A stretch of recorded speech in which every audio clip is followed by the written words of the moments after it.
Let me say yeah.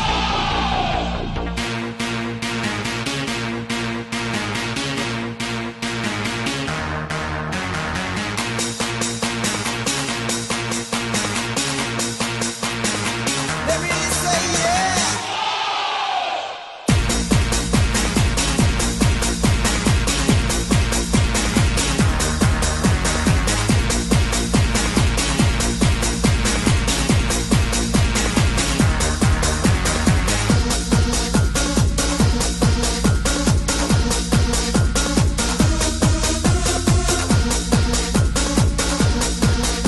And we are back. Look, here we are again. Round two is not even over, and we're back for another episode. As always, I got my co-host, Jimmy Ward, with me. How are you, Jimmy? I'm doing well. Life's good. Life's good. Rangers Yeah. are in the third round, so I'm going to Yeah, say it life's must good. be nice. Must be. And by popular demand from all six of our people who listen, we got Nick Nosebleed back. He's with us tonight. We're just going to go with Nick because it's just easier that way. Nick, how are you? I'm doing pretty good. Thanks for having me back. I hardly believe that it was from popular demand, but again, thanks for having me. Yeah, so we kind of said, like you kind of mentioned, the Rangers are through. Unfortunately for Nick and I, our teams, we didn't even get any playoff hockey this year. I don't even remember what it feels like to uh have playoff hockey. And you were complaining the other day about how stressful it was, and I made a comment that, I would do anything for that feeling of playoff stress, and that was a little bit of a difference in opinions. You said, it's not so bad to be, but I'm like, and then Nick agreed with me that he would take the playoff stress over missing the playoffs too. So why don't you elaborate on your thoughts there, Jimmy? Well, I mean, I've over the last, I'd say 15, 20 years, I've been in a lot of different scenarios with the New York Rangers, whether they've been going on deep playoff runs, first round disappointments, no playoffs. And I will definitely say, in terms of blood pressure and stress level, the rebuilding years of the New York Rangers were um, a lot easier to watch, knowing that you kind of know where your team's at, and it's fine. They're not expected to do much, and the stress level stays down. But once sort of, now you're winning a President's Trophy, you've gone on a couple runs in the last few years, and now your team's expectation starts to get high. And as a fan, you start thinking Stanley Cup. So of course, the pressure starts to compound when you have zero control over the outcome. I'd say, yeah.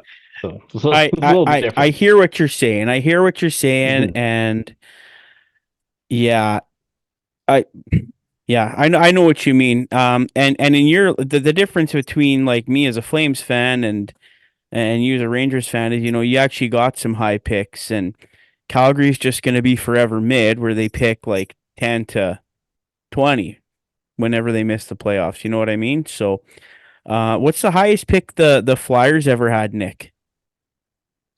Do you know? I believe it was they lost the Patrick Kane draft lottery, and they took JVR at 2, and they took Nolan Patrick at 2. I don't recall them ever picking 1.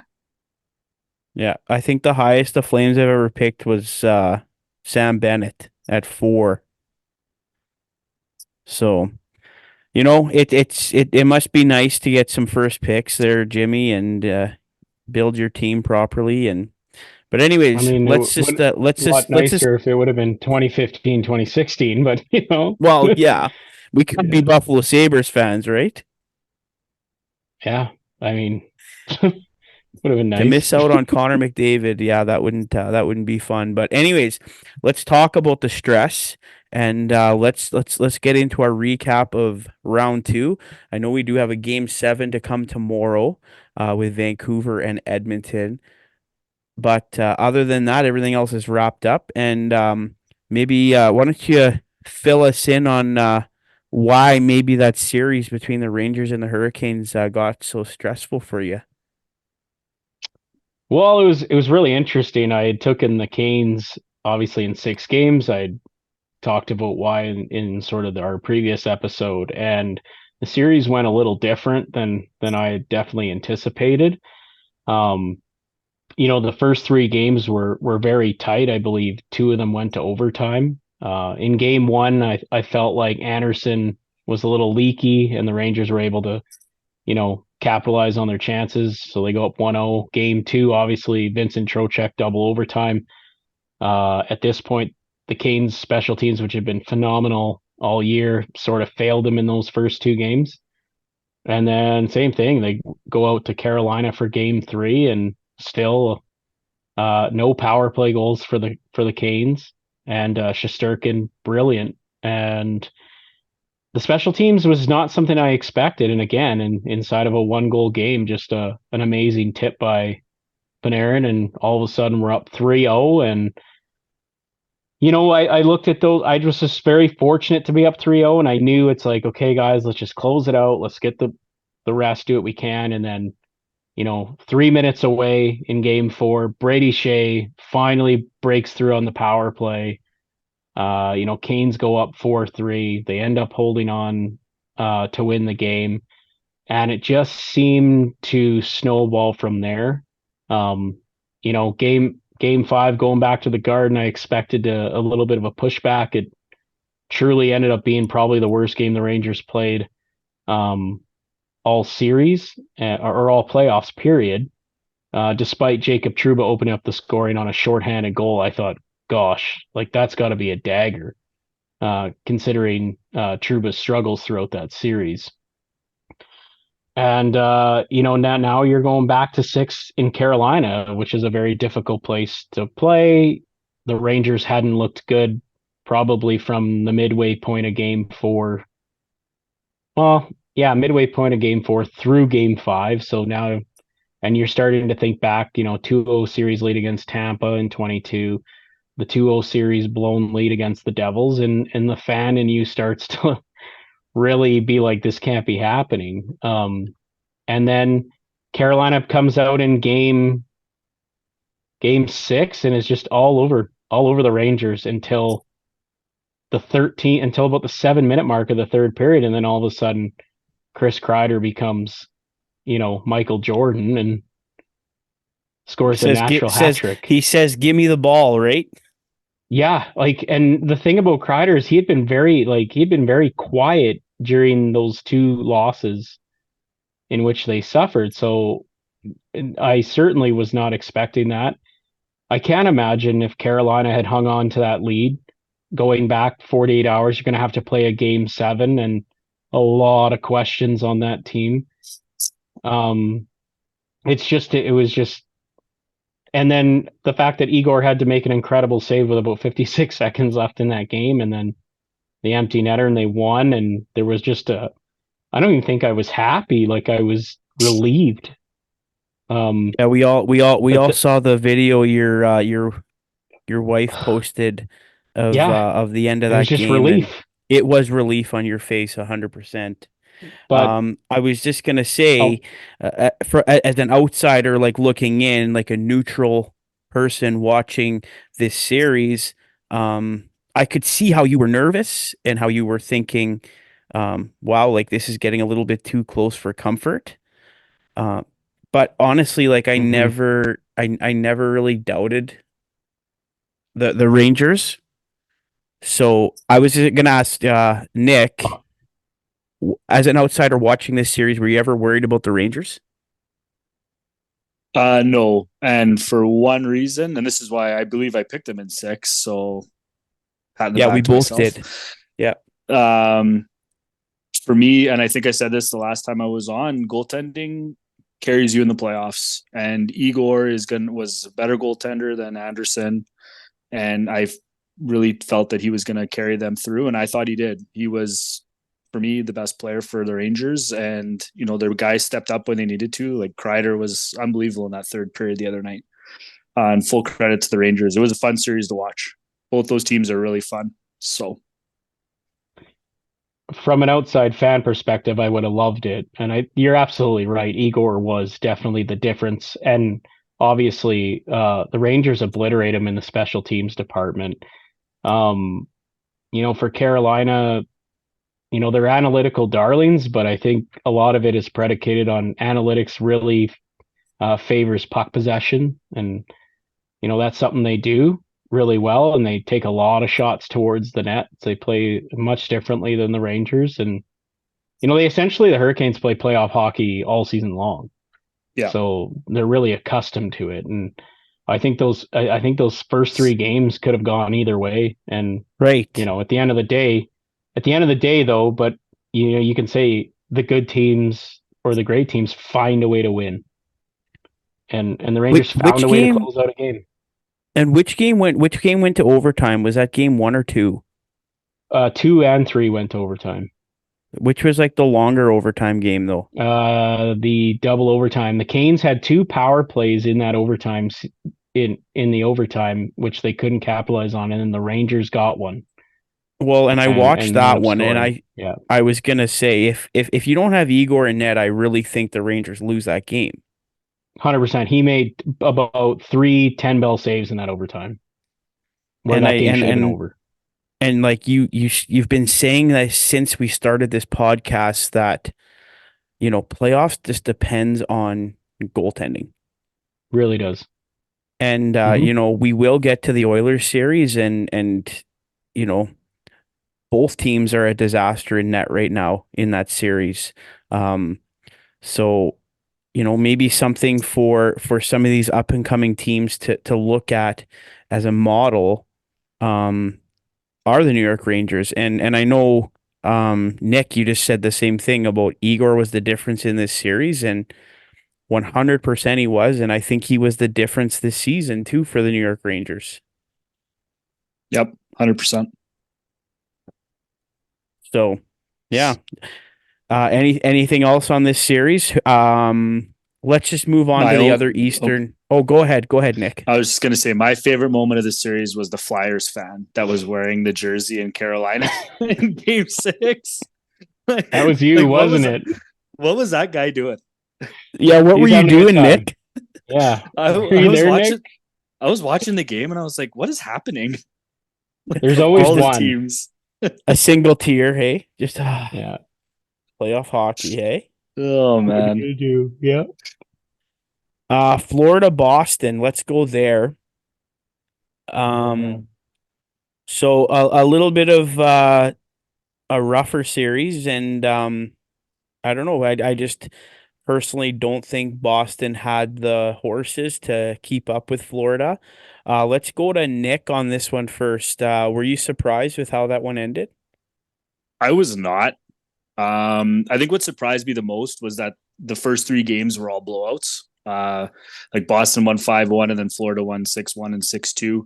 I love watching Florida play. Their forecheck is awesome. Sam Bennett looks really, really good. He's fun to watch. Former Flame.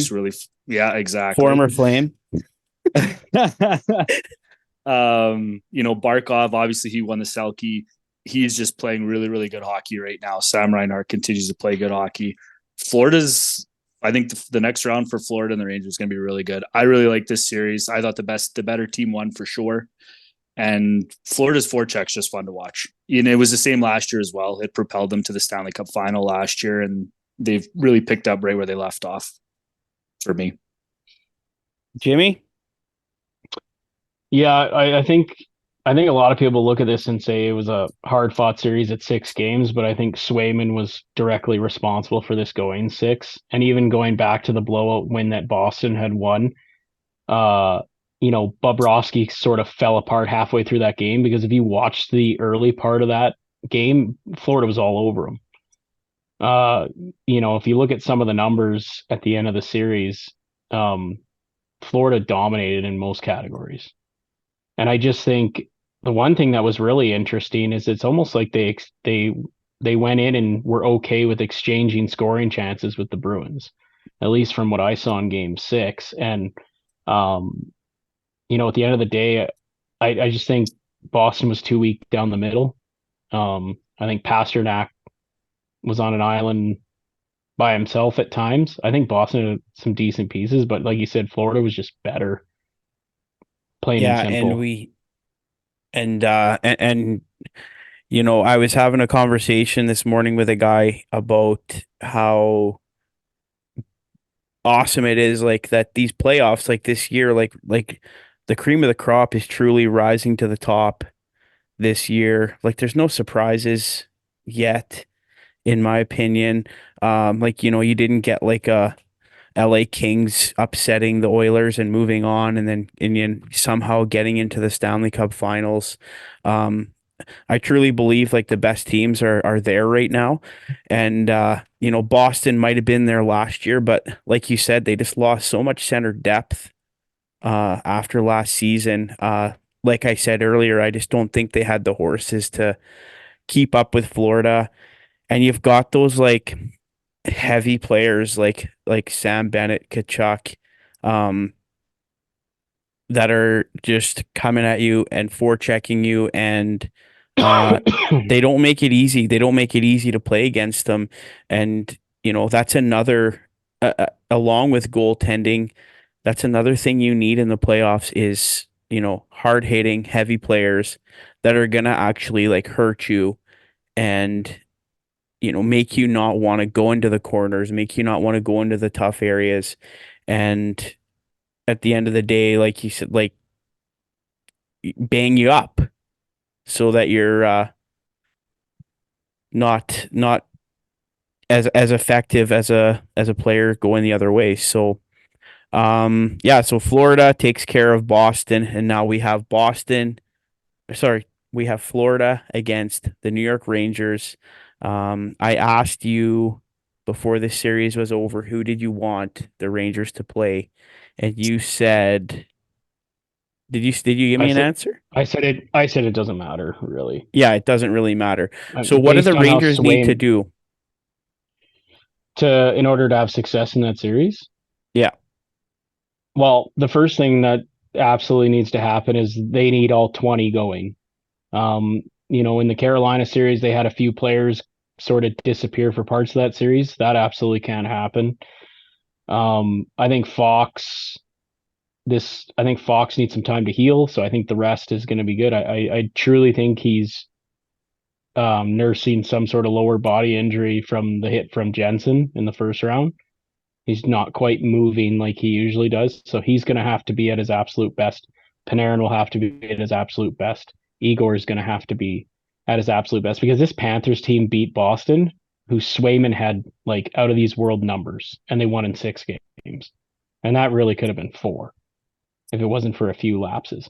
Where I see a potential problem in the Florida Panthers, if I'm going to point anything out, is if they decide they want to exchange rush chances with the New York Rangers. I think that's a bad idea because the Rangers will make you pay if you do that. So I think Florida's going to have to tighten up. But the one thing I see is it's not so much of like Nick talked about the Panthers forecheck. The Rangers defensemen are actually pretty good at absorbing hits and making plays.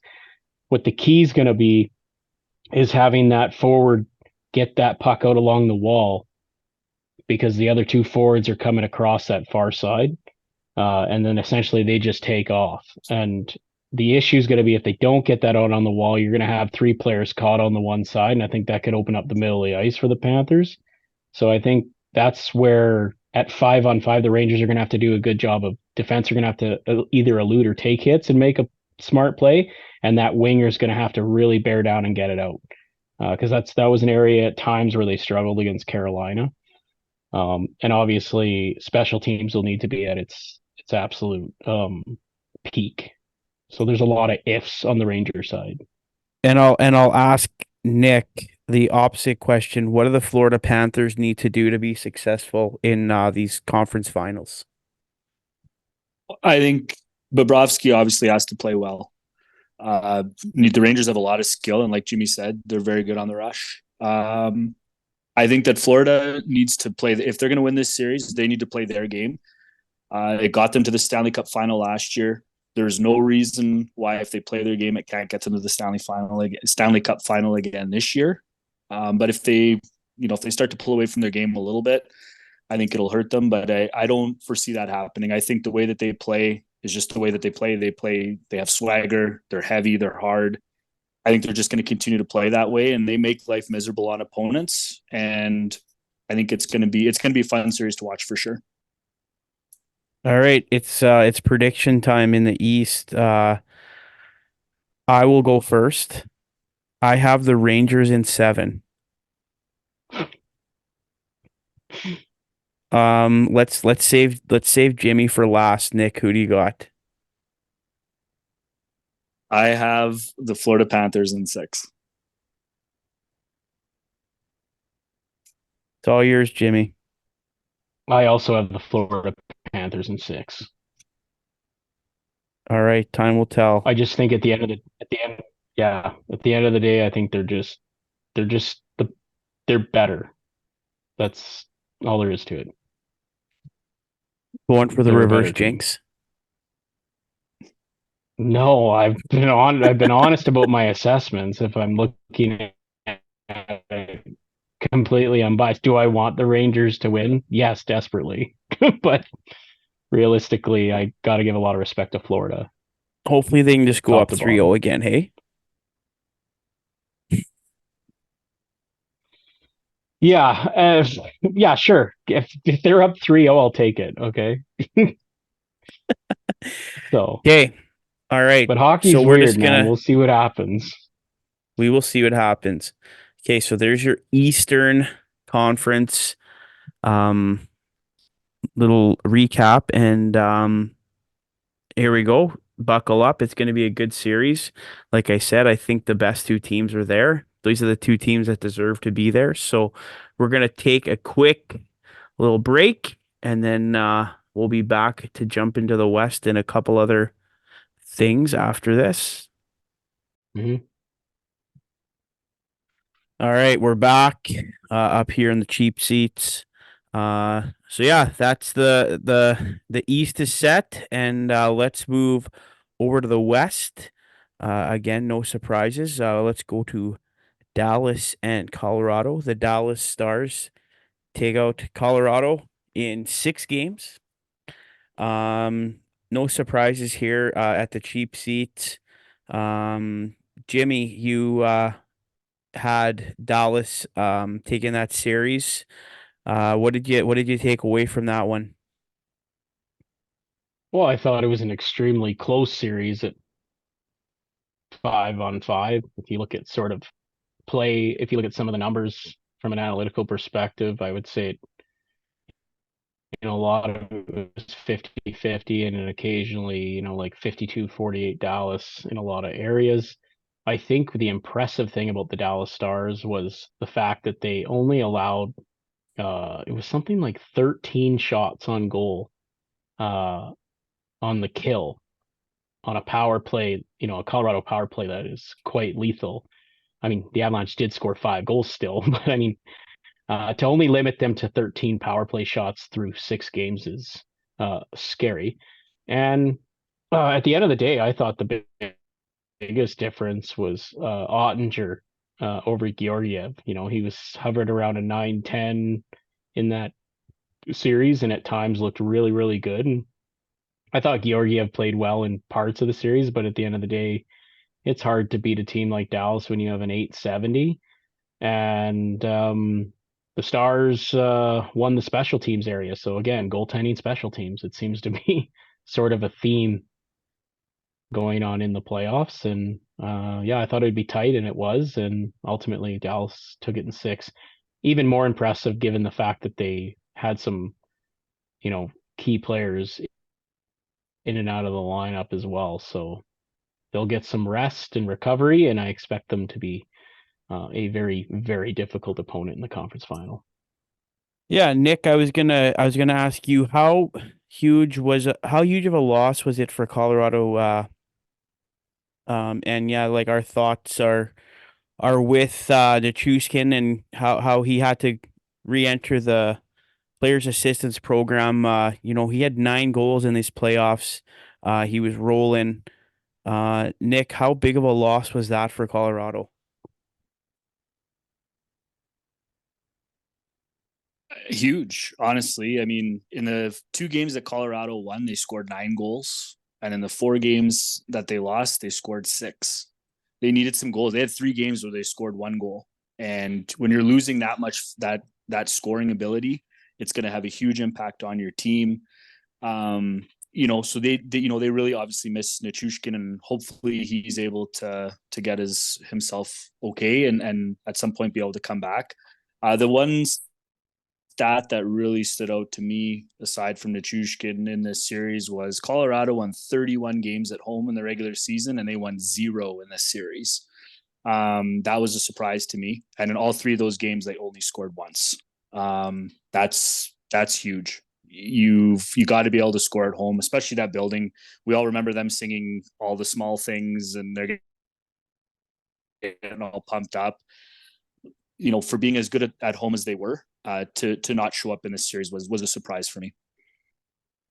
Yeah, I agree. And even like I was watching in I think game 5 when Colorado did win. I made this comment about, let's see who shows up. And when Cale Makar and Nathan McKinnon, they showed up, and they were huge for Colorado in that win. I thought maybe in game 6 they would do it again, but um I just, again, like Jimmy said, and like you said too, Nick, it's just that Dallas defense was just a little bit too much for him. And again, Jake Ottinger, it's kind of been the theme of this. It's kind of been the theme of this show so far. Like goaltending, like in the East, we've got Bobrovsky versus Shesterkin, just two absolute studs, two of the best goalies in the league. And Ottinger's right up there too.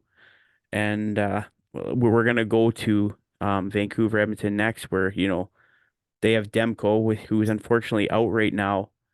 But he's a huge reason why Vancouver had the year they had too.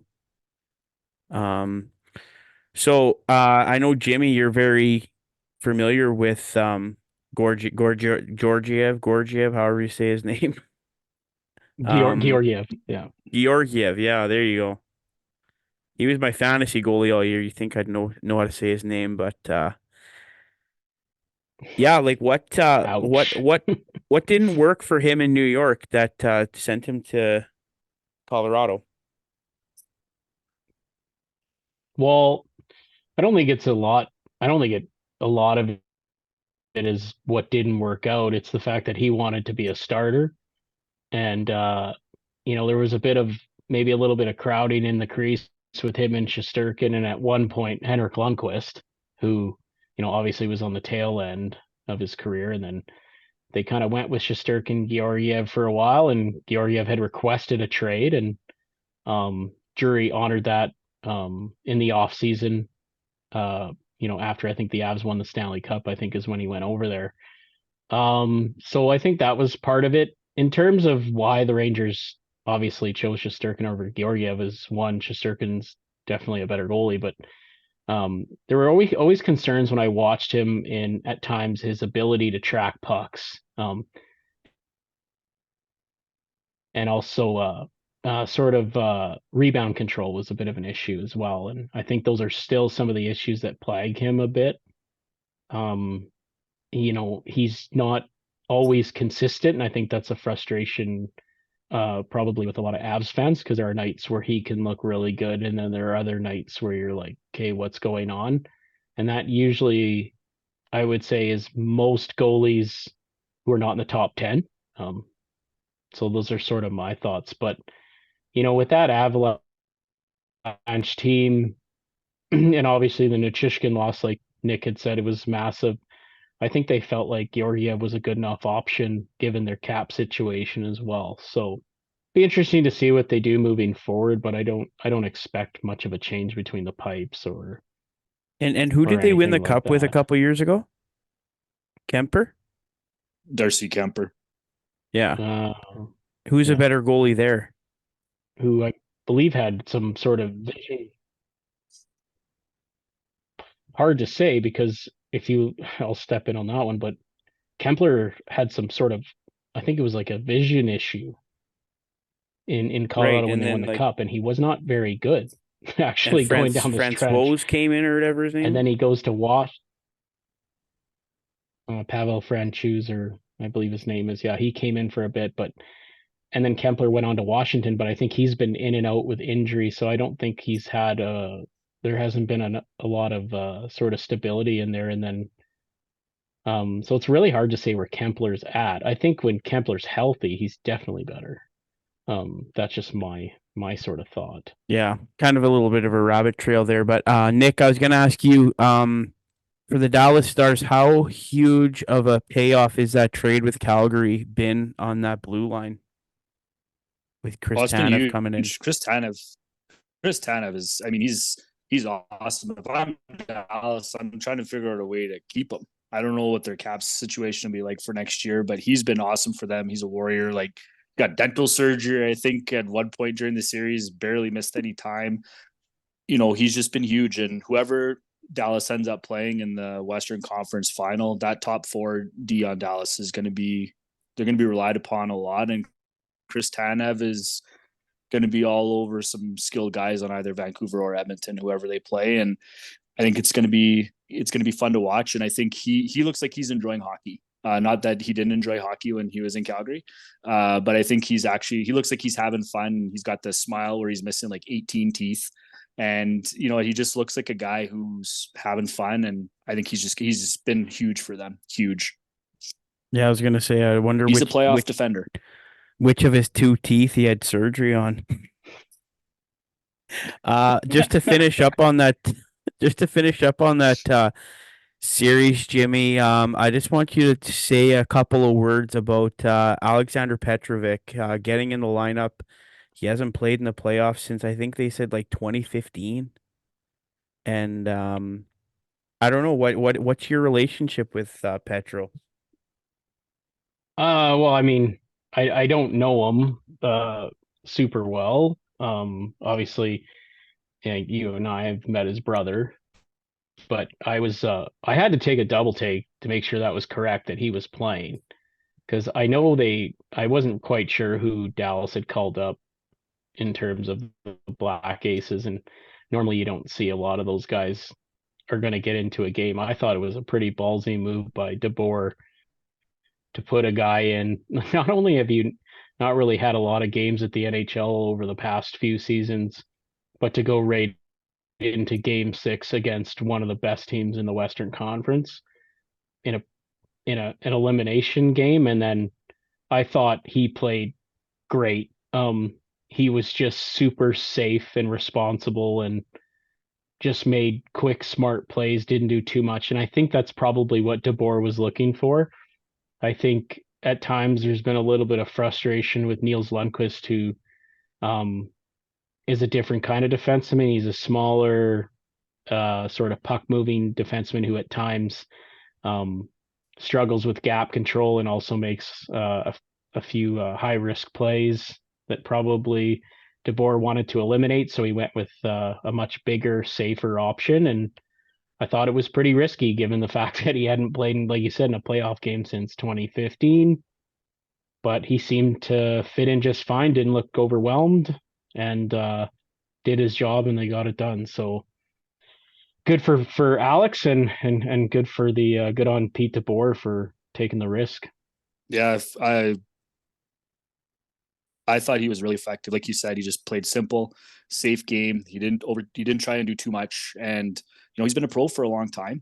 At the a little bit the NHL level, mostly at the American League level. And you can put guys like that in sometimes and they're going to be okay because they're a little bit older. They understand why they're there and what they need to do just to make sure that their shifts are successful. And then they're going to get off and make sure that the other guys are coming on that are going to, be able to impact the game a little bit more than them. So that had to be an absolute pressure cooker, though.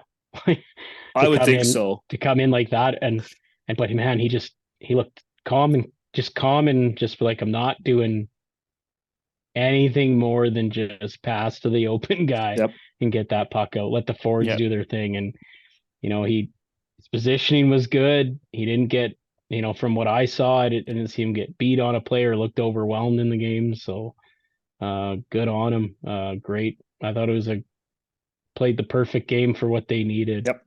in that sixth spot. Yeah, just do your thing, right? Make the simple plays. Mm-hmm. Okay. Last series we need to talk about is going to Game 7. The Edmonton Oilers. This podcast is based out of Edmonton, so we're kind of in the thick of it here. Oilers versus Canucks. I think these teams might dislike each other a little bit. I think the fan bases might dislike each other a little bit. I don't know about you guys. I living in Edmonton, we all have a lot of friends that are huge Oiler fans, and we've kind of been along on this roller coaster of round two with them, where they lose and they're ready to pack it in, and then they win, and you'd think they'd won the last five Stanley Cups, and um, what I'll kind of ask you guys the same things that I did with the Eastern Conference there, and I'll start with Nick this time. What do the Vancouver Canucks need to do tomorrow night to wrap this series up? Well, I mean, they're missing Besser. Demko is not playing. I think that's confirmed. They need to find goals. They need to, when you lose a guy that scored 40 goals, somebody else is going to have to step up. So they're going to have to find some goals. I think that's got to come probably from Elias Pettersson. He needs to score. But number one thing for me, Seelovs has to make saves, and he's going to have to make a lot of them. The Oilers are probably going to draw some penalties like they always do. So you're going to have a repeat of game 5 when Vancouver was 5 for 5 on the PK, but it's going to be a tall task for them.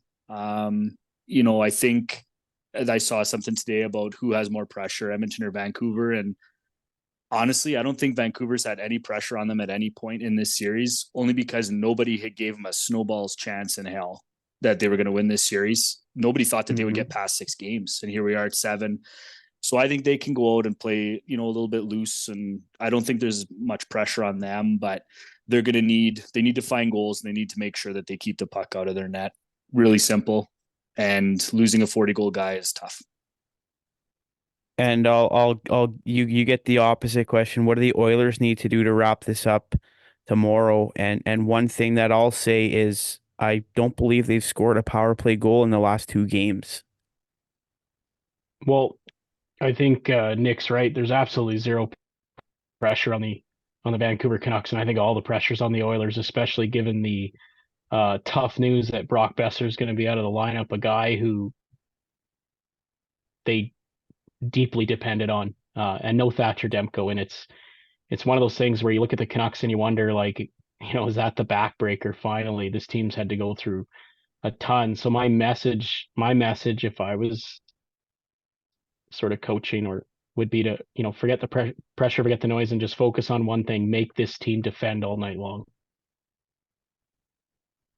And I think if that's their singular focus, is make them defend, use your speed. If the play is not there, chip it out, come through the neutral zone with speed. It's speed, speed, speed. And that's exactly what they did in game 5. Even though Vancouver was awful in that game, and the Oilers, I don't think, played great. But look what happens when they get an inferior opponent or an inferior lineup, they blow them out. And so in order to do that, they got to keep the feet moving, and they got to make them defend. That should be the focus. Every shift is make Vancouver defend all night long. If they do that, I mean, they're too offensively talented to not break through, and they'll draw penalties. And that power play, which is the best in the league, will come through. And I'm being honest, I don't give Vancouver much of a chance Monday. Yeah, I think it's too much. I think losing Besser on the wing, where they're already thin. Yeah, and tough news on Besser, and again, like, our thoughts are with him.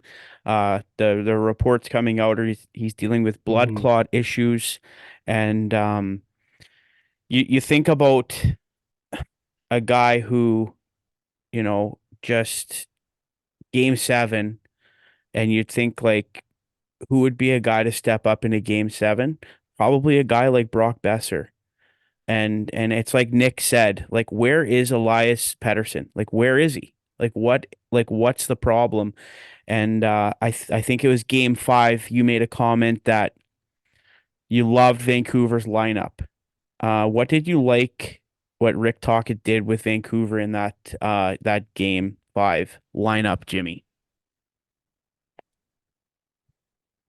Well, I think the fact that he gave Pedersen better wingers, he had he's been a passenger a bit, and he was playing with a couple of passengers, and so I think the fact that he got some better wingers. I like the fact that he brought Podkolzin in, who's a guy who can bang and crash.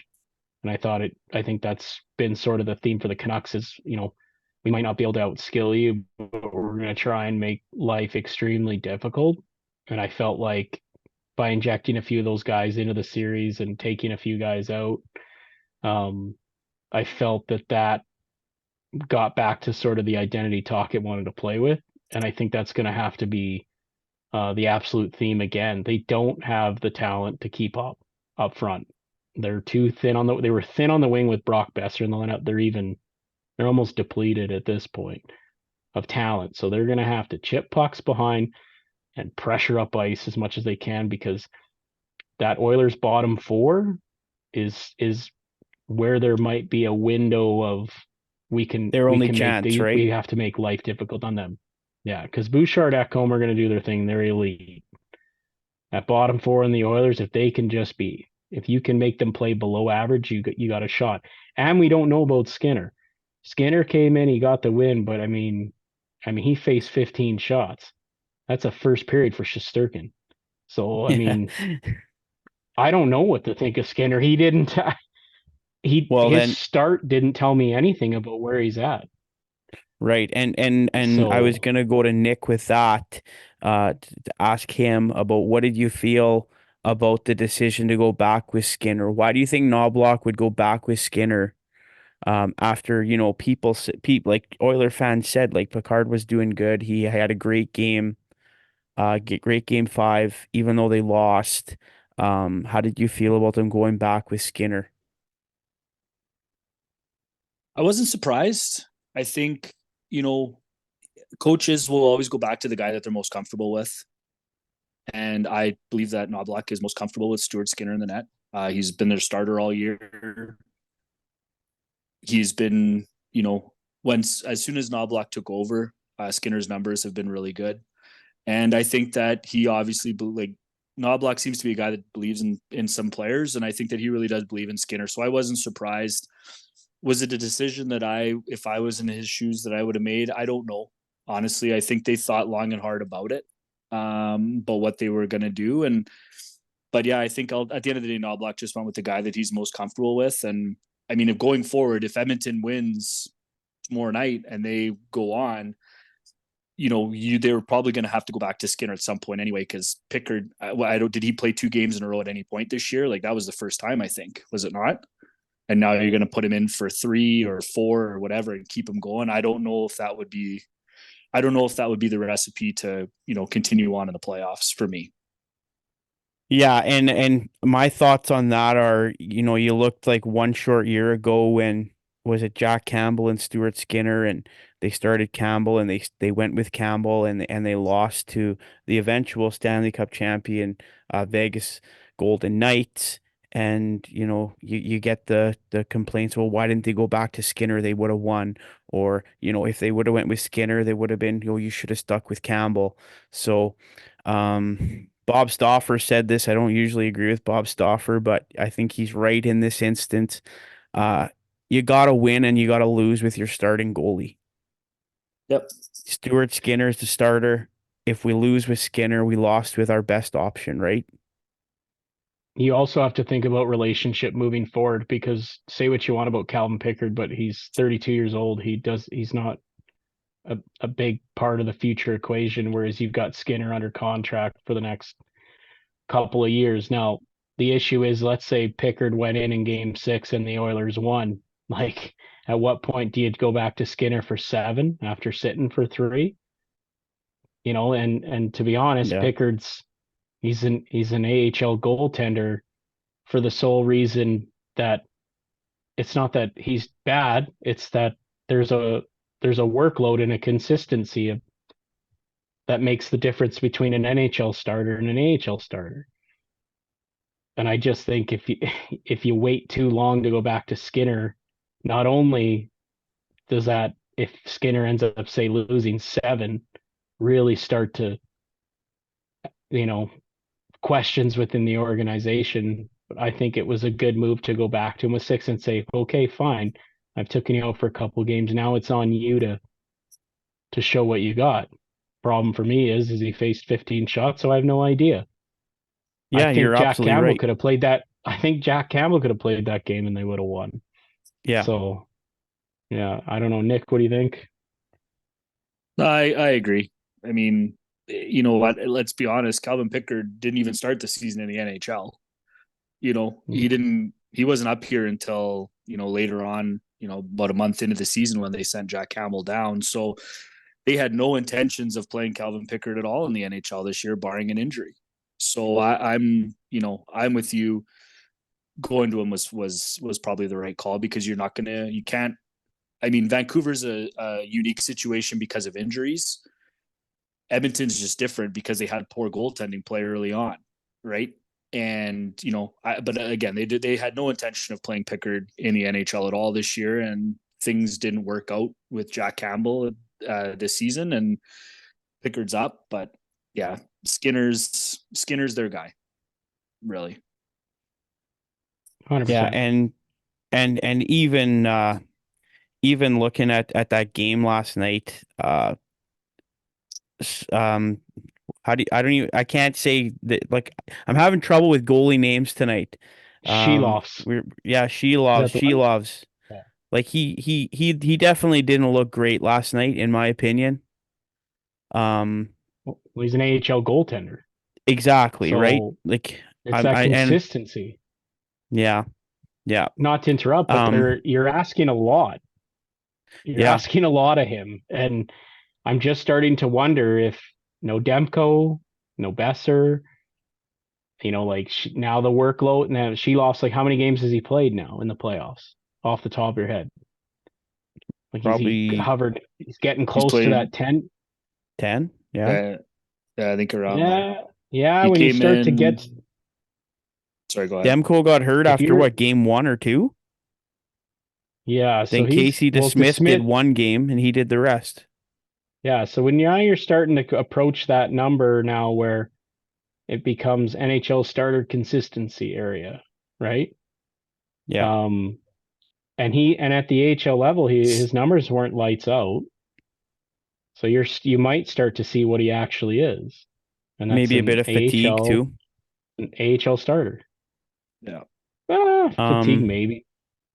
Speaking of fatigue, Connor McDavid and Leon Draisaitl's numbers over 30 minutes a few games ago, and you made a point in our group chat about Connor McDavid coming in and completely missing the net on a shot, and you were kind of maybe wondering if there was a bit of fatigue there, Jimmy.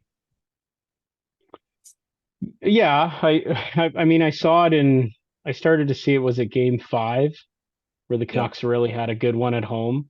I think that's where I really started to see it because I didn't think the Oilers were playing particularly bad. I felt like, there were a few times where Connor had opportunities to really turn it up through the neutral zone like he usually does, and sometimes dangle 5 guys and either score or draw a penalty. And I haven't really seen that from him. And I know people say, like, oh, these guys are world class athletes and they're in great shape, but I can't remember in a 60-minute game where forwards were playing 30 minutes. Like, not even Crosby and Ovechkin were doing that. And when they were in their primes. So it's asking, that is, and especially these aren't like easy minutes, like Vancouver's physical and these are playoff minutes, right? Like maybe in the regular season you could get away with something like that, but couple nights in a row, and I get it, Knoblauch's just trying to get something going, is the other guys weren't quite getting the job done, so he went with his horses. But I just don't see long-term sort of sustainability doing that, and I'll be very curious to see how he manages them in 7 coming up. And I guess we'll see. This game is going to be very telling to see. I can't imagine McDavid and Draisaitl not having peak energy for that game, and if they don't, then I'm definitely going to lean towards gassed. They could come out and prove me wrong, but I think they're tired. I do. Nick, do you think it takes a toll on those third and fourth line players when they see Knobloch throwing Connor and Leon out for 30 minutes each and they're getting like 6 minutes each? How do you think that affects them? Like, do you think they feel like, come on, like I want to get out there? Or are they like, yeah, let them go, let the horses go? I think probably out loud they're saying, yeah, let them go. But I think internally, I mean, NHL playoff games are long. So if you're only playing 6 minutes, you're sitting for a really, really long time, even more than regular season games, because there's lots of commercial breaks, all that kind of stuff. So you're sitting for a long time, you're cold. And then when you get the tap on the shoulder to go back out there, you're just not ready to go. And you're expected to go, right? Exactly. And it's really hard. And I think, not to go off on a tangent, but when you watch a team like Dallas play, who's like 4 lines deep, and, that's the team that's next, it's going to be really, really hard to play a deep team that can roll lines, especially, when the games get closer, there's a better chance that there's going to be an overtime. And if you've played your 2 best forwards 30 minutes, and that's just in regulation, and then you have to go to overtime, legs get pretty heavy pretty fast. And I don't know what the options are for them to manage that, but I would imagine that their bottom 6 forwards are probably, happy to be along for the ride, but they probably want to play more. They're watching these other series. They're watching these other guys having impacts on games, and you want to be out there. You want to be doing that, right? Like everybody wants to be, the Wyatt Johnston or the Jamie Benn guys that are contributing, that are, not in your first line necessarily. And you want that opportunity. And I think it would take a toll on them mentally for sure that they're not getting that opportunity, because at some point you probably have to start questioning, am I even a good hockey player, right? You are, because you're in the National Hockey League, but you're not playing. Yeah, fair enough. All right, let's get down to it. Nick, who do you got tomorrow night? I mean, I think the easy answer is Edmonton, and I believe that that's also the right answer. I think they win tomorrow, and full credit to Vancouver. My first appearance, I said that Van was going to be the easy out. They were a popular pick for an upset in the first round. They've played a lot more games in the playoffs this year than I thought they would. Full credit to them, but I think Edmonton wins tomorrow. Jamie? Yeah, I just won't same. I was wrong on Vancouver in terms of how tenacious and resilient, and can't question the heart and soul of those players and what they've been through, with everything, injuries and pressure, and it's not an easy place to play, Vancouver, especially after they won their division, and people doubted them, and I think honestly, if they lose in the second round, I think they can hold their heads up high for sure. But I think it's just going to catch up. I think the deficiencies in that lineup are going to catch up, and I wouldn't actually be surprised if it was a blowout tomorrow. So Yeah, Edmonton. I'm with you guys too. I totally agree. I think if we've got Demko in net and like Brock Besser and Vancouver's at full strength, I might give them a better shot. But like I said, I just felt like Vancouver looked a little tired last night and a little defeated. And I made that comment to you. There hadn't really been any blowouts in this series until last night. So I'm also going with Edmonton to wrap it up tomorrow quite easily. So we got about 5 minutes left here. You guys wanted to talk coaching. Jimmy, I'm just gonna hand it over to you to take this to end us off here with coaching. Yeah, obviously, we started in the news in Toronto that Berube in, and obviously Keefe was out. I, you know, bit of a controversial rant take, but I think they should have fired Keefe like 3 years ago. Um, Especially after I watched that Amazon Prime special, I was just like, okay, wow, like this guy's not it. Like, That and was like I the know he was just COVID a good year, player. right? I don't know. Yeah, it was just like for whatever reason, just listening to him how he handled that team. Um, I think they're gonna need someone that's gonna command the room, and I think Berube has that. I mean, he took a St. Louis Blues team that was probably dead off the mat, and they went all They the way won to the the cup. Stanley Cup. They won the cup. So he comes with that, and I think those players in Toronto are good enough to to go far. I think there are definitely some deficiencies in the lineup that Berube is going to struggle with. Most likely mobility and puck movement off that blue line. Some question marks possibly in goal, although I think Wool's good enough. Um, but I think that they're finally going to have a guy that they can look to and just he can look at them and say, this, I'm gonna either going to kick you in the butt or I'm going to tell you you're okay. Because I really don't think I don't think they believed Keefe when he spoke. Like, I didn't believe him. Like, I Yeah. felt like your words are not helping in any of these situations, right? So that's just my thought on that. And then I guess, Nick, do you want to touch on that as well?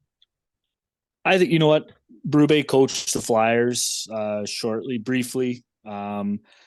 I think he's going to be good there. Honestly, I think he's gonna push those guys. From what I understand, he really communicates well with players. As a guy who played a bunch of games in the league, I think that helps too. I think that brings an added layer of respect from guys. You know, he's coming into a situation that they do have deficiencies on the blue line. I think up front, they obviously have some good players. They have a guy that just scored 69 goals and was also a Selke candidate. So that says a lot about the play of Austin Matthews. I think for me, Treliving is going to have to find a goalie. Joseph Wall's the only guy that they have under contract next year right now, and I think he's fine, but the best stability is availability, and I find he's kind of in and out of the lineup quite a bit. They need a goalie. They really do need a goalie, and they also their special teams needs to be better in the playoffs. And Berube in St. Louis the last couple of years, the special teams weren't as good as they were in his first few years there. So he's going to have to make sure that their special teams are good and peak in the playoffs, because that was an area where they could have had some chances against Boston, and they didn't get it on the special teams. So There you Yeah, have it, I think Toronto. Go ahead. yeah, I think Nick touched on all that. It's Toronto's, it's more than just a coach. Like, that's step one. I think bringing in the right guy, and I think Berube is probably, in my opinion, was the best available in terms of where Toronto's at. That pressure cooker, you're going to need a guy that's been in the ultimate pressure cooker of the Stanley Cup Finals, but definitely that blue line's going to need some work. Finding another goaltender. I'm not as confident that Treliving's the guy, if I'm being honest. But time will Well, tell, and we'll see what kind we of had moves him they in make in the Calgary. off season. We had him in Yeah, Calgary, and yeah, he was always in on everything, but he was never able to finish. He was never able to pull the trigger. He's in on Mark Stone, never able to finish it. In on Jack Eichel, never able to finish it. So I think there's something there, like he's just not willing to give up what people are asking. So, but anyways, we got to wrap up. So Nick, thank you so much for coming on again. We're hoping to make you a regular on our podcast. thank, Uh, absolutely. thank, thank you for having me. I appreciate it. yeah, Jimmy, as always, a pleasure. Follow us on Facebook, X, Instagram. You can get us on Spotify and Apple Podcasts, and from the cheap seats. Have a great long weekend this weekend. No work tomorrow for us. So, and take care, and we will see you to recap round 2 when we know who Dallas is going to face. So take care.